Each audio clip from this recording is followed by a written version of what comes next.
Gloria a Dios, Dios les bendiga, hermanos. Bendiciones. Bueno, hoy tengo el privilegio de compartir la palabra y sabe que es una bendición poder sacar lo que Dios ha colocado en el corazón de cada uno de nosotros para compartir. Y es una bendición para mí hoy poder compartir y traer la palabra a la iglesia.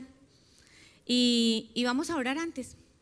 Vamos a poner ese tiempo en las manos de Dios y vamos a pedirle al Señor que nos hable, que nos ministre, que ministre a nuestra necesidad, que Él conoce la necesidad de cada uno de nosotros y como decía Gaby ahorita, Él nos mira y Él está viéndonos y eso es lo que importa. Importa es que el Señor nos esté viendo, amén. Amado Dios, te bendecimos y te honramos en esta mañana, bendito Señor, te damos toda la gloria a ti, Señor. Ante ti rendimos todo nuestro ser, Señor, y ponemos todas las cosas que están aquí delante de ti, Señor, para que tú seas guiándonos, para que tú seas tomando el control de cada palabra que sale de mi boca, Señor, que tú seas transmitiéndola y llevándola al corazón de cada uno de mis hermanos y al mío también, Señor. Yo te doy gracias por esta palabra, Señor, que tú nos das hoy para levantarnos, para exhortarnos, para animarnos, para mostrarnos el amor que tú tienes por cada uno de nosotros. En el nombre de Jesús te pido, Señor, que no haya ninguna interferencia, Señor, para que tu palabra pueda llegar a nuestros corazones. En el nombre de Jesús, amén y amén. Bueno, Dios les bendiga. Hoy voy a compartir, hay lugar en la mesa. Y antes de iniciar, quiero recapitular el mensaje del domingo que estaba en Apocalipsis capítulo 3 y estaba hablando Dios acerca de la iglesia, la Odisea. Y dice Apocalipsis capítulo 3, versículo 15, yo sé todo lo que haces, que no eres ni frío ni caliente, como quisiera que fueras lo uno o lo otro, pero ya que eres tibio, ni frío ni caliente, te escupiré de mi boca. Tú dices, yo soy rico, tengo todo lo que quiero, no necesito nada. Y no te das cuenta de que eres un infeliz, un miserable, eres pobre, ciego y estás desnudo. Así que te aconsejo que de mí compres oro, un oro purificado por fuego, y entonces serás rico. Y Dios estaba hablando a la iglesia, la Odisea, porque aprendimos que esta iglesia estaba pensando que ellos lo tenían todo, que eran justos, que eran ricos, y Dios les manda a decir que no era así, y les dice todo lo que eran. Entonces, aprendimos esta semana pasada acerca de la importancia de marcar una posición definida en nuestras vidas y permitir que Dios nos muestre la realidad de nuestras vidas, porque un concepto es el que nosotros tenemos de nosotros, pero un concepto muy diferente es el que Dios tiene acerca de nosotros. Entonces, lo que Dios quiere es que nosotros entendamos y comprendamos el concepto que Él tiene acerca de nosotros, la verdadera condición en la cual nosotros nos encontramos, para que nosotros podamos venir delante de Dios a reconocer delante de Él la necesidad que nosotros tenemos y aceptar la corrección que Él quiere darnos a nosotros. Él quiere corregirnos y disciplinarnos. ¿Y por qué nos quiere disciplinar? Porque nos ama. Porque el Padre al que ama, disciplina. El Padre no disciplina al bastardo, al que no es hijo. Yo no puedo disciplinar a sus hijos. Yo disciplinaría a mis hijos. Asimismo, usted como padre debe disciplinar a sus hijos. ¿Por qué? Porque los ama. Cada padre disciplina a sus hijos y los corrige porque no quiere que ellos se pierdan. Asimismo, nuestro Padre Celestial quiere corregirnos porque Él quiere que no nos perdamos. Y asimismo estaba haciendo esa corrección a la iglesia porque Él quería que esta iglesia que se creía que era justa se diera cuenta de que no lo era y corrigiera lo que estaba mal hecho. En Apocalipsis capítulo 3, versículo 19 dice, yo reprendo y castigo a todos los que amo. Sé pues celoso y arrepiéntete. Y en otra versión dice, yo corrijo y disciplino a todos los que amo, por lo tanto, sé diligente y arrepiéntete de tu indiferencia. Me gustó mucho esta versión, porque dice, sé diligente. Cuando está diciendo en la versión de la Reina Valera, sé celoso, aquí está diciendo en la Nueva Versión Internacional, sé diligente. Él les estaba mandando, sean diligentes, sean celosos de lo que ustedes, yo los he entregado, de lo que ustedes están cuidando, sean celosos, sean diligentes y cuídenlo correctamente. Y también les dice, y arrepiéntete de tu indiferencia. Arrepiéntete de tu indiferencia. ¿Cuántas veces somos nosotros indiferentes? Vemos las cosas que están mal y dejamos que sigan así. No, yo después organizo eso, yo después le pongo cuidado. Y dejamos pasar las cosas, pasan días y pasan semanas y no las arreglamos. Y eso nos está llamando la atención el Señor, de que nosotros no seamos indiferentes, sino que seamos diligentes. El número 19 es el número de la misericordia. Y misericordia, ¿qué significa misericordia? Misericordia es ayudar a uno que se ha extraviado del camino y volverlo a encaminar en el camino de regreso a la casa del Padre. Estamos hablando espiritualmente. Y eso es hacer misericordia. Es ayudar a una persona que se ha extraviado del camino. Y lo que nos está enseñando este verso, de versículo 19 de Apocalipsis capítulo 3, es que el Padre está reprendiendo y aún castigando a un pueblo que se llamaba justo. Lo que acabamos de decir. Dios está reprendiendo a ese pueblo que se llamaba justo porque quiere hacer misericordia. Y esa misericordia se muestra y se manifiesta en una disciplina, que a ninguno nos gusta la disciplina, ni que nos llaman la atención. A ninguno nos gusta, es algo de reconocer, no, nos gusta, nos molesta, nos sentimos mal, nos sentimos incómodos cuando nos llaman la atención, cuando nos dicen hay que llegar más temprano, cuando nos dicen debes hacer esto, cuando nos dicen ¿por qué no hiciste aquello? Nos molesta, pero es necesario que haya uno que nos corrija, es necesario que haya uno que nos llame la atención. Necesitamos eso, porque todavía somos esos hijos que necesitan que alguien les dé una dirección. Y vamos a mirar a alguien que hizo misericordia con uno, y ese alguien es David. Vamos a mirar en Samuel, segundo libro de Samuel, capítulo 9, versículo 1 y 7, y vamos a poner mucha atención en este pasaje. Dice la palabra de Dios, dijo David en el capítulo 9, versículo 1 y 7 de segundo libro de Samuel. Dijo David, ¿ha quedado alguno de la casa de Saúl a quien haga yo misericordia por amor de Jonatán? Y había un siervo de la casa de Saúl que se llamaba Siba, al cual llamaron para que viniese a David. Y el rey le dijo, ¿eres tú Siba? Y él respondió, tu siervo. El rey le dijo, ¿no ha quedado nadie de la casa de Saúl a quien haga yo misericordia de Dios? Y Siba respondió al rey, aún ha quedado un hijo de Jonatán lisiado de los pies. Entonces el rey le preguntó, ¿dónde está? Y Siba le respondió al rey, he aquí está en casa de Maquir, hijo de Amiel, en Lodebar. Entonces envió el rey David y le trajo de la casa de Maquir, hijo de Amiel, de Lodebar. Y vino Mefiboset, hijo de Jonatán, hijo de Saúl, a David, y se postró sobre su rostro e hizo reverencia. Y dijo, David, Mefiboset. Y él respondió, heme aquí tu siervo. Y le dijo David, no tengas temor, porque yo a la verdad haré contigo misericordia por amor de Jonatán tu padre, y te devolveré todas las tierras de Saúl tu padre, y tú comerás siempre a mi mesa. Vemos cómo David quiso buscar a uno para hacer misericordia. Y él siendo el rey, cualquiera podría pensar, él siendo el rey no tenía necesidad de buscar a nadie.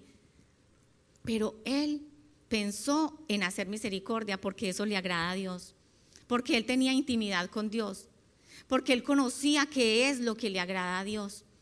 Y él buscó hacer misericordia con uno. con una sola persona. ¿Qué tal que nosotros pudiéramos buscar a una persona para hacer misericordia? ¿Será que alguien de nuestro alrededor no necesitará que le hagan misericordia o que tengan misericordia de él? David fue movido por el Espíritu de Dios porque está interesado en mostrar esa misericordia. Y sabe, yo estaba meditando en David, y pues ya todos sabemos cómo fue la historia de David. Fue un hombre que fue perseguido por Saúl para matarlo, y muchísimas veces intentó matarlo.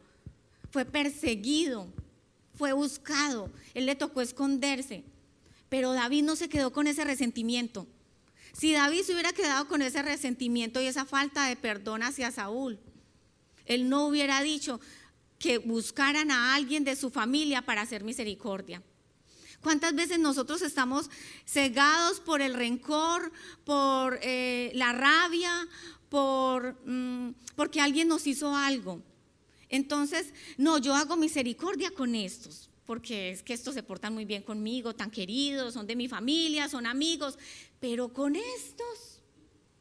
estos que me han perseguido, que han hablado mal de mí, que no me quieren ni ver, ¿yo qué voy a ayudarles? Yo no les voy a ayudar a ellos, yo les ayudo a estos. Entonces, ¿ustedes creen que Dios cómo nos mira? ¿Que estamos haciendo misericordia? No, porque no estamos sino ayudando a los que nos caen bien, a los que a nosotros, a nuestro concepto, nos parece que debemos hacer misericordia. En estos días me decía alguien que escuchó que alguien estaba hablando mal de mí, y todo con rabia, con desprecio hacia mi vida. Y ¿saben qué me dio tristeza? Mucho dolor, eso que me dijeron, pero no me dejé llevar por eso. Y lo que hice fue ponerme a orar por esa persona, y a orar y bendecirlo, porque sabe que entendí que necesita misericordia. Necesita que alguien haga misericordia con él. Entonces, ¿cómo es que nosotros debemos hacer misericordia? Con los que nos aman, con los que se portan bien con nosotros, con los que nos ayudan, con los que extienden su mano hacia nosotros. No, con todo el que nosotros podamos hacer misericordia. Y si usted todavía tiene algo en su corazón, no sé de cuándo, reciente o hace mucho, de alguien que le hizo algo, perdónelo, ámelo, ore por esa persona, bendiga a esa persona. O si son varios, bendígalos, póstrese y ore y envíe bendiciones a esa persona, porque solamente así podremos hacer misericordia. David tenía un corazón sano. David era un hombre conforme al corazón de Dios, aunque pecó, pero era un hombre conforme al corazón de Dios. Y nos muestra la palabra que constantemente, que continuamente venía ante la presencia de Dios. Dice que caminaba delante de Dios. Dice que su palabra y sus estatutos estaban delante de él todos los días de su vida. Y él le buscaba la presencia de Dios y le decía: Señor, lávame, límpiame, borra mis transgresiones, límpiame de mis pecados. Constantemente y continuamente él estaba buscando la presencia de Dios y estaba pidiendo al Señor perdón, que lo librara, que lo limpiara. ¿Por qué sería? Porque había reconocido que el corazón era engañoso, y nosotros tenemos que todo el tiempo pedirle a Dios que nos limpie, que nos lave, que nos purifique, para que nosotros podamos verdaderamente hacer misericordia. Porque sabe una cosa, yo estaba meditando y yo pensaba, hacer misericordia para alguien en el cual yo no he perdonado es vanidad, es para que me vean, es para quedar bien. Pero cuando yo hago misericordia con alguien, le ayudo, le bendigo, envío oraciones, levanto oraciones para él de corazón, entonces ahí estoy haciendo misericordia. Y él buscó y mandó a buscar a alguien de la casa de Saúl para hacer misericordia. En Jeremías capítulo 9 versículo 24 dice, Jeremías capítulo 9 versículo 24: mas alábese en esto el que se hubiere de alabar, en entenderme y conocerme, que yo soy Jehová, que hago misericordia, juicio y justicia en la tierra, porque estas cosas quiero, dice Jehová. Así que es lo que quiere el Señor, que nosotros le entendamos y le conozcamos. Antes de servir, antes de ser ministros, antes de lo que sea, el Señor quiere que nosotros le entendamos y le conozcamos. Y que nosotros hagamos misericordia, juicio y justicia. Que hagamos eso. Y podemos empezar con la misericordia. Y eso es lo que estamos hablando hoy, en este día, de la misericordia. Entonces, Dios lo guió a encontrar a ese uno que estaba buscando, el cual tenía linaje. Dios guió a David a buscar a uno. Cualquier día él se levantó diciendo, quiero buscar a uno de la casa de Saúl para hacer misericordia. ¿Sabe que en estos días escuché un video de una actriz que estaba hablando acerca de algo que le sucedió cuando ella iba a reclamar su cheque todos los meses? La atendía una señora y dice que esta señora se portaba súper seria con ella, muy mala clase, no amable. Y que cuando ella decía, ¿por qué? ¿Será que esta persona tiene algo contra mí? ¿Por qué se comportará así conmigo? Cada que ella iba a reclamar su cheque, esta señora ni la saludaba. Y dice que una vez envió a su esposo, porque ella tenía que hacer otras cosas, a que reclamara su cheque. Y que cuando lo reclamó, el esposo llegó diciendo, no, qué señora tan amable, la que me atendió. Y ella le dijo, amable, no, te debió atender otra persona. Y él dijo, no, la misma que te atiende a ti. ¿Cómo? ¿Cómo que amable? Sí, muy amable, esa señora tan querida. Estuvimos hablando un rato de su vida, me contó de su familia, me contó que tiene muchos problemas en su casa con sus hijos.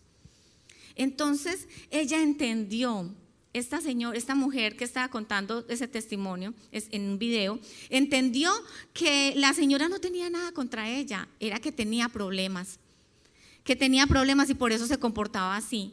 ¿Por qué les hablo de esto? Porque muchas veces nosotros pensamos que a quién hacemos misericordia y tal vez a nuestro alrededor hay compañeros de trabajo, la señora con la que nos encontramos en la tienda, la persona con la que nos cruzamos en una oficina, cuando hacemos una diligencia. Podemos hacer misericordia con muchas personas que se mueven alrededor de nosotros y no nos estamos dando cuenta. Tal vez estamos siendo indiferentes, como nos estaba enseñando ahorita la palabra. Tal vez estamos siendo indiferentes y no nos estamos dando cuenta de que podemos hacer misericordia con alguien. Entonces Dios guió a David a encontrar a ese uno que estaba buscando, el cual tenía linaje.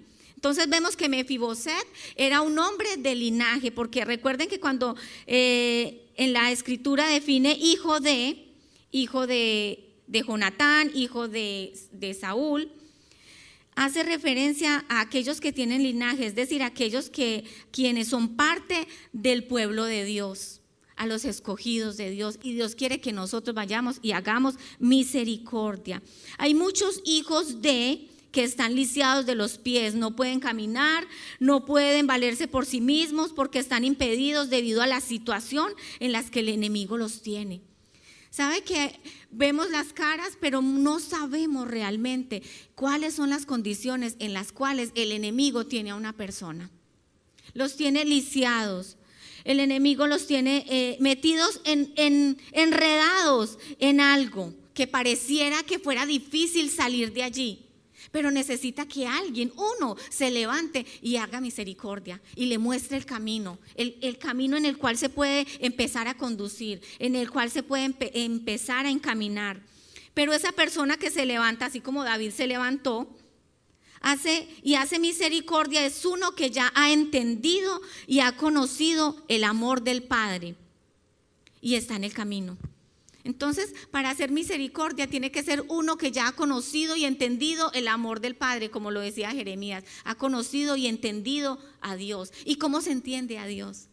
Leyendo su palabra todos los días, meditando en los versos de la Biblia, pidiéndole a Dios que traiga esa revelación de lo alto para que nos pueda revelar la palabra, lo que estamos leyendo, rogándole a Dios que nos ayude a permanecer en el camino, como estábamos hablando ahorita cuando empezamos de la iglesia de la Odisea, que permanezcan. Lo que Dios quiere era que ellos decían que no eran, Dios decía que no eran ni fríos ni calientes y que eran tibios, y Dios quería que ellos fueran firmes para que se mantuvieran en el camino y así pudieran atraer a otros al camino de la verdad. Pero solamente conociendo, entendiendo a Dios, teniendo una comunión con Él, una comunión íntima con el Señor, permaneciendo en Él, es que nosotros podemos ayudar a aquellos que están en el camino. Así como aquel hombre que estaba tirado junto al camino y que un buen samaritano le ayudó a encaminarse. Eso es lo que necesitamos, encaminarnos y mantenernos firmes conociendo a Dios, entendiéndolo y teniendo una intimidad continuamente con el Señor.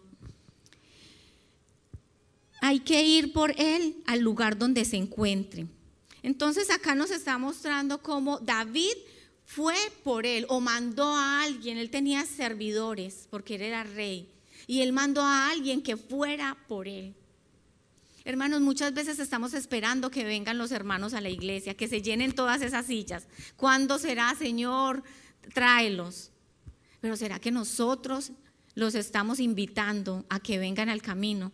Y no solamente tiene que ser a la iglesia, porque los podemos invitar a almorzar, podemos ir a su casa, podemos tomarnos un alguito con ellos y poderles compartir la palabra a aquellos que nosotros sabemos que están necesitados. Piense por un momento, ¿cuántas personas hay a su alrededor que están necesitando de la palabra de Dios? Que están necesitando un cambio, porque usted está viendo que se están conduciendo mal y usted no les ha dicho nada. Usted no se ha atrevido, ni siquiera ha orado en cómo hago para ir por esa persona y ayudarle.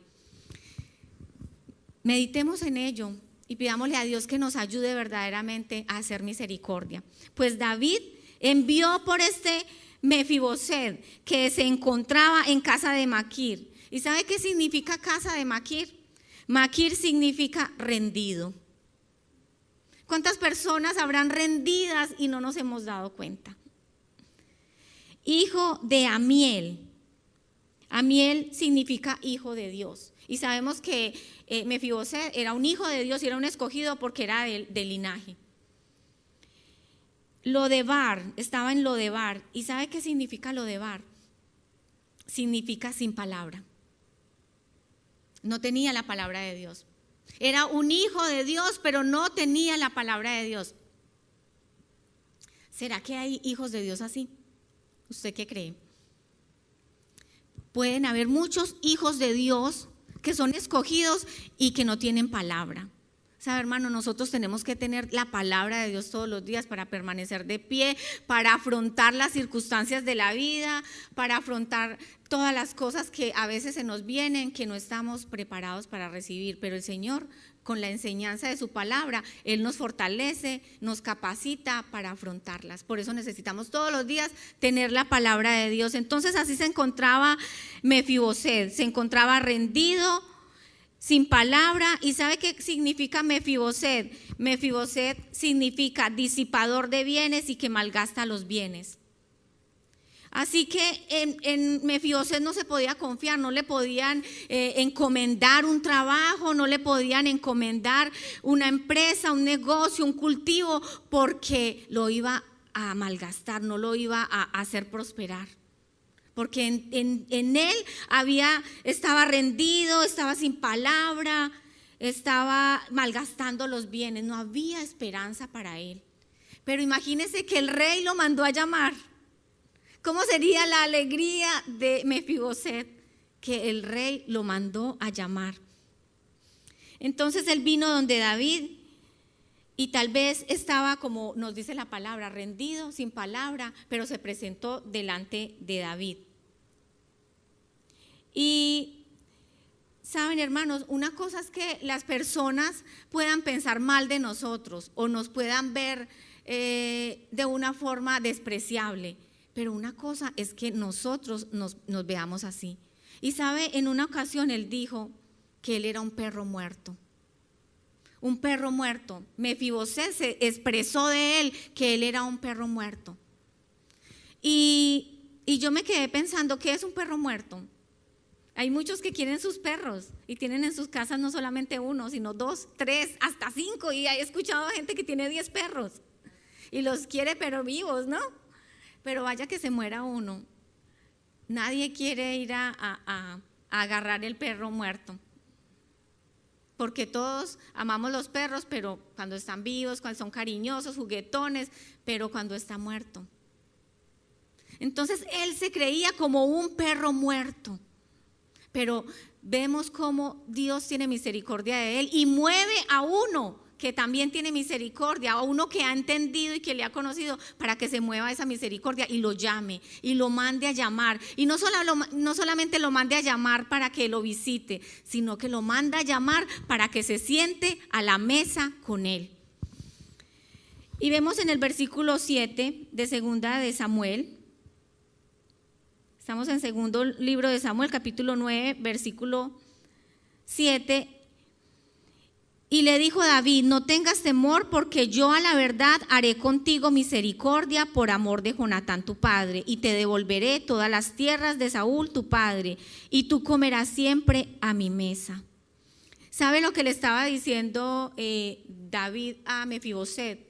Le estaba entregando una herencia. Le estaba dando restitución de todo lo que a él se le había quitado. Le estaba dando una restitución y le estaba dando una herencia.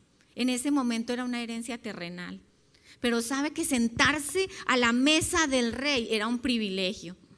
Y David apartó un lugar a la mesa para que él se sentara todos los días de su vida. Él estaba convencido de que quería tener a Mefiboset, un hijo de Dios, un hombre de linaje en la mesa. No importaba lo que él pensara, no importara lo que otros pensaran de él, pero él, el escogido de Dios, David, quería también tener un escogido sentado a la mesa todos los días de su vida. Y le dijo: tú comerás siempre en mi mesa, siempre. Y eso de estar sentado a la mesa era un privilegio, estar sentado con el rey. Mesa es simbolismo de discipulado. En Proverbios capítulo 9, versículo 1 y 2 dice: la sabiduría edificó su casa, labró sus 7 columnas, mató sus víctimas, mezcló su vino y puso su mesa. Entonces vemos que nos está diciendo que la sabiduría edificó su casa, labró sus 7 columnas y dice que mató sus víctimas. Y en el versículo 13 dice: la mujer insensata es alborotadora, es simple e ignorante. Así que en todo este capítulo nos está hablando de la simpleza y de la ignorancia. Y si la sabiduría mata la simpleza y la ignorancia, entonces ahí en esa mesa va a haber sabiduría. Y David, para que él pudiera sentarse a la mesa y traer alimento, tuvo que haber matado esa simpleza y esa ignorancia. Así que David era un hombre entendido, era un hombre sabio. Dios quiere que nosotros no seamos simples, no seamos ignorantes, sino que al contrario, seamos sensatos, seamos sabios. Porque ¿sabe qué significa insensatez? Es alguien que no entiende, alguien que se le habla continuamente, alguien que se le explica continuamente, alguien que se le da una indicación, se le da una dirección, pero sigue desviado del camino. Entonces una persona que no entiende es un insensato. El simple es un ignorante e ingenuo. Dios no quiere que nosotros seamos ignorantes ni ingenuos, que ignoremos las cosas. No, Él quiere que nosotros sepamos las cosas, que conozcamos las cosas, que sepamos en dónde nos estamos moviendo, qué es lo que se debe hacer. Dios quiere que nosotros estemos preparados para toda buena obra y para hacer misericordia. Entonces, para hacer misericordia necesitamos que la sabiduría mate esas víctimas. ¿Y cuáles son esas víctimas? La ignorancia y la simpleza. Esa simpleza que a veces nos cargamos y que Dios no quiere que nosotros andemos con simpleza, con ignorancia. Él quiere que estemos preparados. Entonces, primero somos encontrados en el camino, nuestras heridas son sanadas y luego somos reencaminados. Es decir, volvemos al camino para sentarnos a la mesa donde tendremos pan, que simboliza la enseñanza y la intimidad con Dios. ¿Sabe que la mesa simboliza eso? Donde hay alimento. Usted cuando se sienta en su casa con su familia a la mesa y hay alimento, ¿usted no se siente muy feliz por eso? Ver el alimento, ver que sus hijos comen, ver que su esposa, su esposo está alimentándose y que queda saciado. Así mismo es la mesa y así mismo simboliza la mesa. En la mesa hay sabiduría, hay enseñanza, hay intimidad. ¿Sabe que cuando, ahora se usan mucho las barras en las cocinas, pero es más bonito cuando nos sentamos en la mesa mirándonos? Porque cuando usted se sienta en la mesa mirándose, usted ve cómo está su hijo. Por más que le diga que está bien, usted le mira sus ojos, su semblante, y usted se da cuenta si está bien, si su esposa o su esposo están bien. En la mesa hay intimidad. En la mesa nos sentamos a almorzar y todos empezamos a contar lo que nos pasó en el día, o cómo nos fue en la iglesia, o cómo nos sentimos, o qué nos enseñaron, o qué aprendimos. En la mesa hay intimidad. Y simboliza la mesa enseñanza, discipulado. En la mesa podemos sentarnos, reposar y escuchar la palabra de Dios. Y usted como padre también en la mesa puede sentarse con sus hijos, con su esposa, a enseñar la palabra de Dios, para que haya conocimiento en su casa. Esa es el símbolo de la mesa, esa intimidad y esa enseñanza. Pero sabe, lamentablemente en algunas casas ni hay mesa. Ya sacaron la mesa. No hay necesidad de mesa en esta casa. Solamente tienen otras cosas, otros adornos, porque ya sacaron la mesa. Pero la mesa es importante porque significa la enseñanza.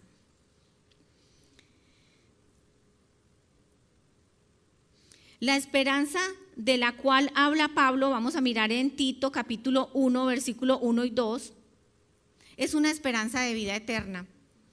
Y yo sé que nosotros en esta vida anhelamos muchas cosas.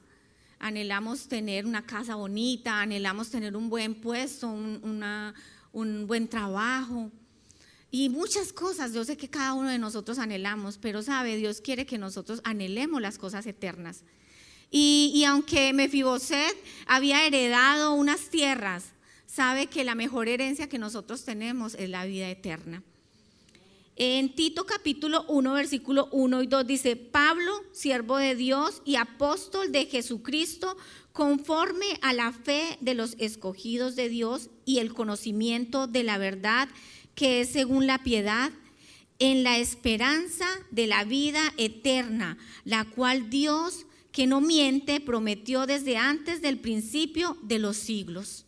Así que Dios, está diciendo Pablo, que nos prometió una vida eterna, y esa es la herencia por la cual nosotros debemos luchar. Yo sé que trabajamos, adquirimos cosas materiales y no está mal eso, pero que nunca se nos olvide que nosotros estamos aquí esperando y luchando por una vida eterna, por una esperanza eterna de la cual está hablando Pablo. Y Mefiboset había recibido tierras, pero realmente era también un símbolo de que siempre iba a estar a la mesa del rey. Y esa es la mesa de nuestro Padre Celestial.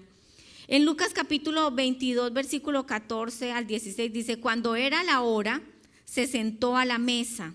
¿Quién se sentó a la mesa? Jesús. Y con él los apóstoles. Y les dijo: cuánto he deseado comer con vosotros esta Pascua antes de que padezca, porque os digo que no la comeré más hasta que se cumpla en el reino de Dios. Así que Jesús estaba comiendo una cena con sus discípulos, pero esa era la última cena. Él en la mesa, en la cena, mientras estaba con los discípulos, hubo muchas enseñanzas. Tuvieron muchas enseñanzas, mucha intimidad, pudieron conocer allí a Jesús ellos. Y ellos pudieron intimar con Jesús en la mesa. Pero había uno que tal vez no quería estar en la mesa. Pero Jesús lo sabía, Jesús sabía que había uno que no quería estar en la mesa, que no quería participar de todo lo que contenía la vida de Jesús. Y él, aún sabiéndolo, lo perdonó. Porque muchas veces pueden haber en la mesa algunos que no quieren estar, que quisieran estar en otro lugar. Pero Jesús perdonó a ese uno que no quería y que hizo algo que era para un cumplimiento, pero que pudo haberse arrepentido, pero no quiso. Así que esa enseñanza nos muestra cómo Jesús también tuvo misericordia y perdonó. Nosotros también tengamos misericordia y aprendamos de Jesús lo que nos enseña. En Apocalipsis capítulo 3, versículo 20, para terminar, dice: he aquí, yo estoy a la puerta y llamo. Si alguno oye mi voz y abre la puerta, entraré a él y cenaré con él y él conmigo. Es hermoso cómo termina todo este capítulo que estábamos leyendo de Apocalipsis capítulo 3, de una invitación donde Dios está invitando a la iglesia a que vengan y que dejen que Él pueda entrar y cenar con ellos. Él está invitándonos a que nosotros vengamos y cenemos con Él. Hay un lugar en la mesa para nosotros. Y de nosotros depende si queremos que ese lugar esté vacío o si queremos verdaderamente participar en la mesa con el Padre. Porque van a venir unas bodas donde Él nos está invitando. Pero antes debemos hacer esa misericordia. Antes debemos aceptar el llamado del Señor aquí para que nosotros nos podamos sentar allí en esas bodas. Amén. Hermanos, meditemos en esta palabra de cómo el Señor nos ama tanto y quiso hacer misericordia primero con nosotros, porque tal vez nosotros estábamos como Mefiboset, tal vez peor o mejor que Mefiboset cuando llegamos a sus pies. Y Él siempre nos ha querido sentar a la mesa, nos ha dado un lugar de privilegio. Nosotros somos los que nos creemos inhabilitados para hacerlo, pero el Señor nos está invitando a que nosotros nos sentemos a la mesa, a que vengamos a Él, a que olvidemos todo lo que está en nuestro pasado, porque Él ya lo olvidó, y que podamos sentarnos ahí en la mesa. ¿Sabe que algo que nos pasó a mi esposo y a mí hace poco, hace unos meses, nos invitaron a una fiesta y cuando fuimos a esta celebración, estábamos allí y había muchísimas personas y habían mesas, muchísimas mesas, y cada mesa tenía un nombre allí en su asiento. Y antes de entrar al salón estaban todas, había un espejo lleno de papelitos donde estaban escritos los nombres de cada persona. Ahí estaban escritos los nombres de cada persona y en qué mesa se debía sentar. Yo estuve buscando mucho rato y no encontré mi nombre, ni el de mi esposo. Entonces yo dije, bueno, entonces, ¿qué hay que hacer? Le pregunté a alguien, ¿qué hay que hacer si el nombre no está ahí? Y me dijo, no, pues entonces había una mesa donde personas no vinieron y se puede sentar ahí. Y yo dije como, ups, como que me colé. Entonces se siente un poco como que, ups.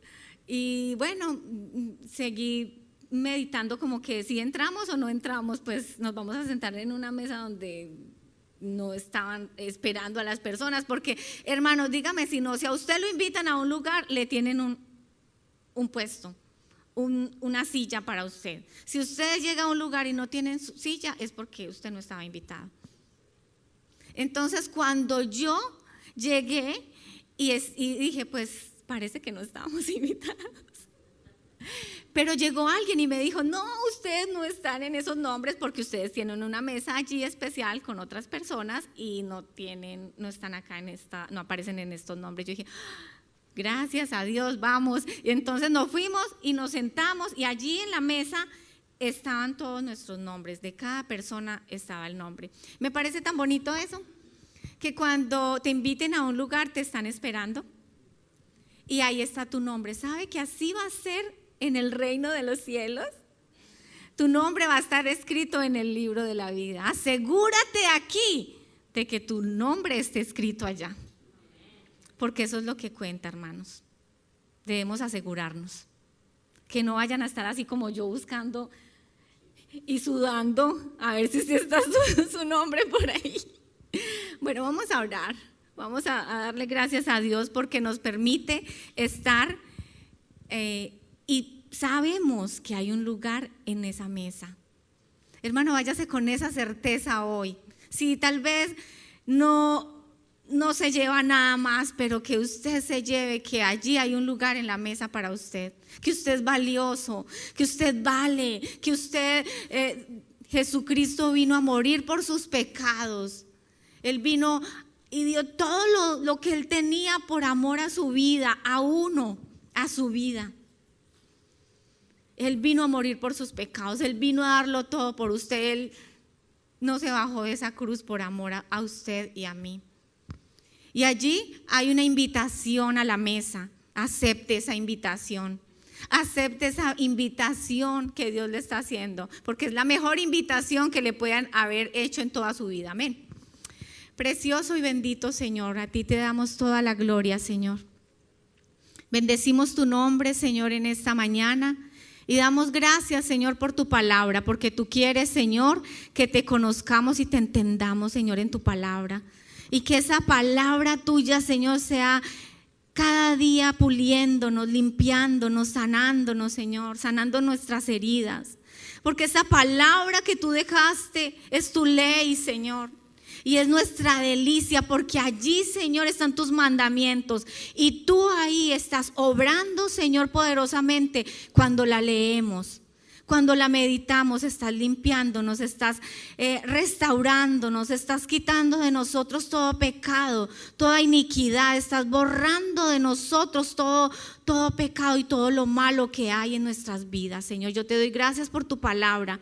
Porque tú hoy nos estás haciendo una invitación, Señor, a que hagamos misericordia, así como tú un día tuviste misericordia de nosotros y viniste a esta tierra por amor a cada uno de nosotros, Señor. Yo te doy gracias por tu palabra, Señor. Yo te pido, Señor, que nos ayudes con tu Santo Espíritu a encaminarnos, a caminar por ese camino y no dejarnos salir y no dejarnos que el enemigo nos saque de ese camino, a permanecer firmes, Señor, constantes, creciendo en tu palabra, Señor. Yo te pido, Señor, que nos ayudes, Señor, a permanecer firmes para que podamos, Señor, traer a aquellos que tú quieres hacer misericordia, para que nosotros hagamos misericordia con aquellos, aún aquellos que nos ultrajan, aún aquellos que nos critican, aún aquellos que no nos aman, Señor. Que nosotros seamos tan valientes de hacer misericordia con ellos para que tú te agrades de nosotros, Señor. Yo te pido, Señor, que tú seas obrando en cada uno de mis hermanos, Señor.